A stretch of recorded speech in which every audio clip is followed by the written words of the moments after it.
Iya. Putra, semua balik ya. Kok balik ya kok?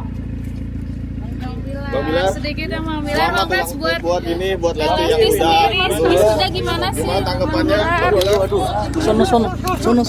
Sono.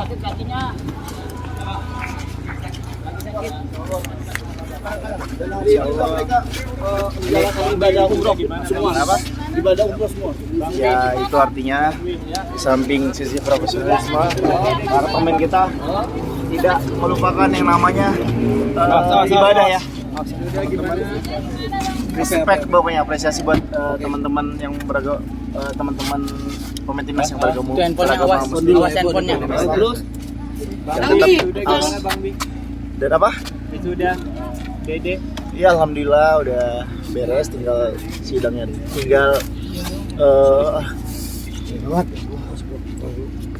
Perjuangannya seperti apa sih Bang Bi? Perjuangannya seperti apa sih Bang Bilar di tengah syuting? Karena lebih banyak online memang kuliahnya, jadi nggak yang memang CF lah. Jadi syukurnya kampusnya pun memberikan sedikit kelonggaran lah. Jadi kuliah juga bukan kuliah reguler seperti umumnya, masuk pada umumnya. Tapi tetap apresiasi dari saya buat istri saya yang begitu luar biasa, tetap menomorsatukan, mengutamakan pendidikan juga di samping tetap berkarya. Nggak mengganggu kesibukannya karirnya mungkin? Enggak dong. Dia kan tahu mana menempatkan pekerjaan, menempatkan posisinya sebagai mahasiswi, dan menempatkan posisinya sebagai ibu rumah tangga. Dan saya juga tentunya sangat bangga sekali karena sebagai suami saya mensupport istri, tidak hanya lewat dukungan secara moral, namun juga kebetulan skripsi kita bahan materinya itu adalah diambil dari perusahaan yang kita dirikan juga, yaitu Lestari Corp. Jadi Lestari Corp menjadi materi skripsinya, dan kebetulan saya juga sebagai salah satu narasumber juga, karena memang saya dan tim mendapat bagian juga untuk menjadi narasumber di skripsinya istri saya. Mungkin nantinya akan berkarir di dunia entertain atau seperti apa deh? Enggak. Dia tetap bisa, dia pintar. Dia maksudnya dia pintar membagi waktu, mana kapan harus menjadi seorang ibu, kapan jadi seorang istri, kapan jadi seorang penyanyi yang memang harus tampil baik di atas panggung. Kesenangan Dede setelah lulus seperti apa Bang Bi? Happy banget. Dia nervous kemarin, sebetulnya deg-degan, tapi saya coba support, bahkan sempat nggak bisa tidur juga sebelum sidang. Saya juga sempat ngetes dia, kita sempat kayak ngegoda-godain biasa lah, suami istri kan. Kadang-kadang saya ceng-cengin kayak, kamu kan 4 tahun udah belajar, tahu nggak definisi komunikasi? Kamu kan jurusan komunikasi. Reaksinya gimana? Reaksinya bingung. Terus bingung, terus malah kembalikan saya, menurut siapa dulu katanya gitu kan. Karena saya ngetes dia gitu. Dan ternyata begitu kelar sidang, setelah saya selamatin dia bilang, "Kak, ternyata pertanyaan kakak tadi malam itu ditanyain sama dosen aku tadi pas sidang," katanya. Penguji ya? Iya, dosen penguji langsung nanyain, apa definisi komunikasi menurut kamu, dan ketika kamu menyanyi apakah itu suatu komunikasi gitu. Makasih Kak ya, ngetes aku tadi malam, akhirnya jadi mikir, keinget lagi gitu, nge-recall lagi gitu lah. Ada rencana mau lanjut S2 mungkin Dede? Belum tahu, saya sih tergantung dia aja. Tapi mentalnya saat sidang terus lagi hamil juga terganggu nggak? Enggak sih, enggak. Syukurnya dia punya dosen pembimbing yang memang benar-benar ngayom ya, benar-benar sesantai itu yang membuat dia jadi rileks. Bahkan di awal untuk melepaskan ketegangan, untuk supaya Lesti tetap tidak nervous, akhirnya dosennya malah nyuruh nyanyi gitu.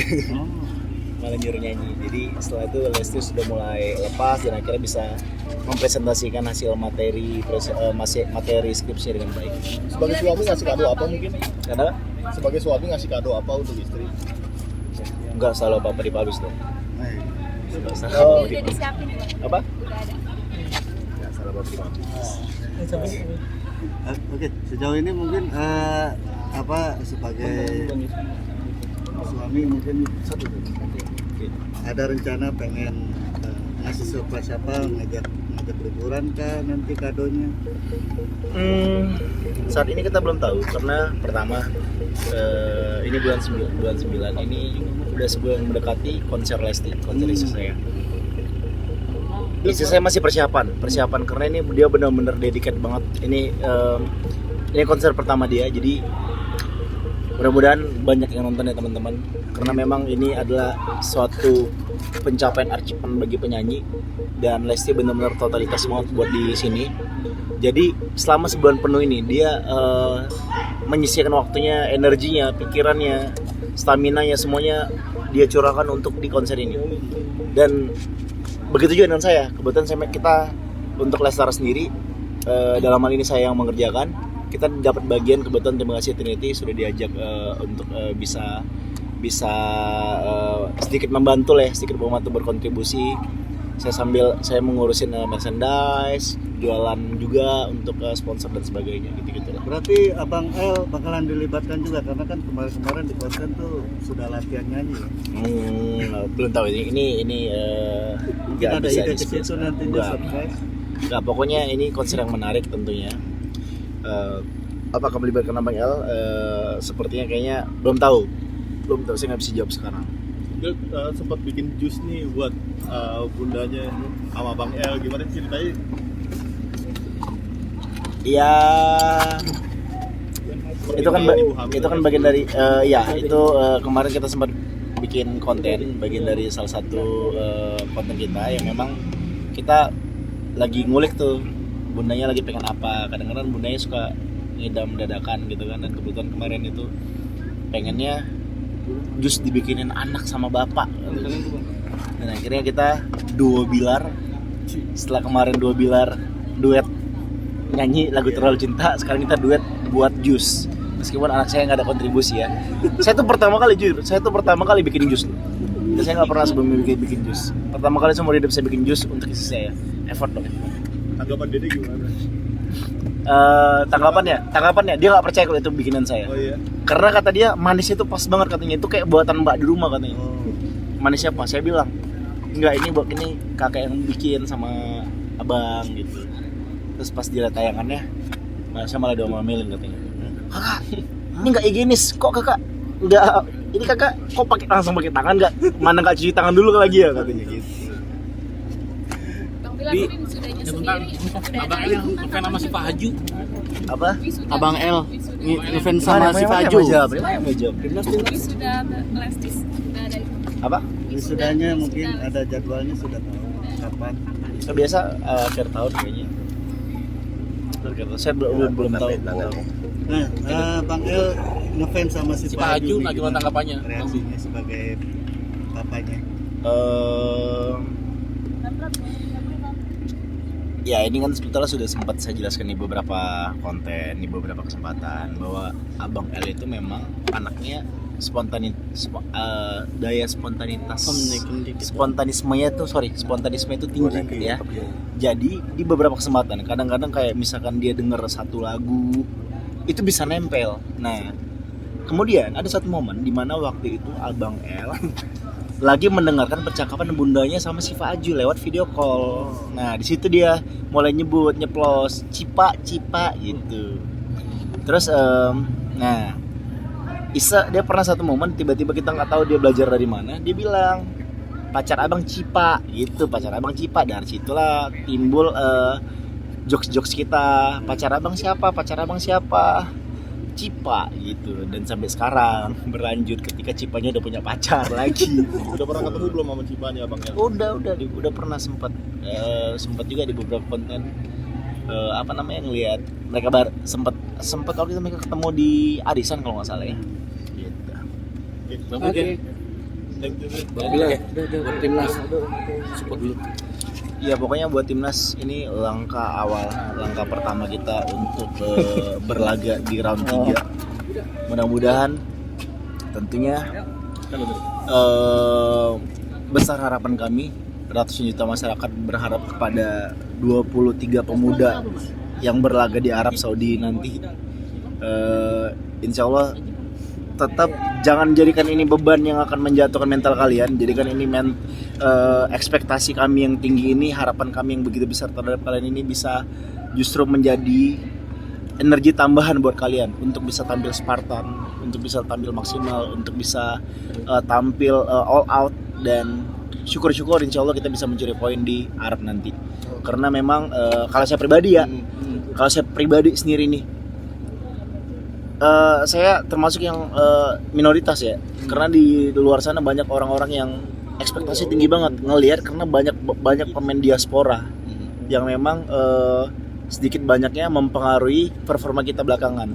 Tapi kalau saya sebagai pengamat yang memang sudah ngikutin timnas sejak ya lumayan lama, sejak 2005 saya ngikutin ya. Saya melihatnya gini, saya tetap berusaha realistis karena memang melihat beberapa tim ASEAN sebelumnya itu selalu menjadi lumunggul bagi tim-tim besar gitu. Jadi dan di beberapa kesempatan juga ketika kita menaruh ekspektasi yang terlalu tinggi, kadang-kadang begitu kita kalah justru akan menjadi kickback ya, backfire buat pemain timnas ya. Mudah-mudahan, pokoknya intinya apapun hasilnya, saya mudah-mudahan berharap masyarakat tetap akan terus mendukung, dan syukur-syukur kita bisa mencuri poin, bisa meraih hasil maksimal, dan insya Allah lolos ke Piala Dunia itu bukan menjadi mimpi kosong lagi ya, bukan menjadi mimpi belaka lagi, tapi bisa menjadi suatu mimpi yang menjadi kenyataan. Tentang rumor Pratama Arhan yang dicoret dari timnas, tanggapannya seperti apa? Siapa? Tentang rumor yang Pratama Arhan dicoret dari timnas, tanggapannya seperti apa? Oh, itu saya nggak punya kapabilitas itu. Kita serahkan semua ke nahkodanya, yaitu STY pelatih Sintayong yang memang pelatih yang benar-benar menurut saya sangat menerapkan disiplin yang sangat tinggi, pelatih yang benar-benar etos kerjanya baik ya, tidak memilih-milih ya. Bahkan ada beberapa pemain yang saya dengar ya, mohon maaf kalau saya salah, koreksi kalau saya salah, beberapa pemain yang tidak nurut, beberapa pemain yang beberapa pemain yang tidak sesuai dengan visi misi dia, itu pasti akan dicoret dan di blacklist gitu. Dan ya tapi apapun itu, siapapun pilihan nanti yang akan dipanggil oleh pelatih STY, kita percayakan kepada beliau karena beliau adalah nakoda timnas, beliau yang menghandle yang akan memimpin perjalanan timnas untuk berlaga di kualifikasi round 3 gitu. Menjalankan ibadah umroh gimana? Apa? Mereka timnas menjalankan ibadah umroh di sela-sela pertandingan. Tadi udah dibahas tadi. Belum dapat. Oke. Kirim aja ntar.